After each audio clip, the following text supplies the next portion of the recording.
நம்மள யாரோ ஒருத்தர் ரொம்ப ஹர்ட் பண்றாங்க, அவமானப்படுத்துறாங்க அப்படின்னா, மறுபடியும் அவங்கள அவமானப்படுத்தணும் அப்படின்னு ரிவெஞ்ச் எடுக்காதீங்க. மாறாக அப்படிப்பட்ட நபர்களிடம் இருந்து தயவு செய்து தள்ளி போயிருங்க. ஏனென்றால், அந்த பாம்பு கண்டிப்பாக ஒரு நாள் விஷத்தை அல்லது நஞ்சை கக்கியே தீரும். நம்மை தீண்டியே ஆகும்.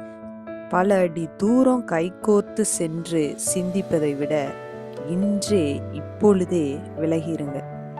சங்கீதம் 140 அதிகாரம் 1 சொல்கிறது, கர்த்தாவே, பொல்லாத மனுஷனுக்கு என்னை தப்புவியும், கொடுமை உள்ளவனுக்கு என்னை விலக்கி ரட்சியும். இந்த வீடியோ உங்களுக்கு பிடித்திருந்தால் லைக் பண்ணுங்க, ஷேர் பண்ணுங்க. இன்னும் நீங்க சப்ஸ்கிரைப் பண்ணவில்லை என்றால் மறக்காம சப்ஸ்கிரைப் பண்ணுங்க.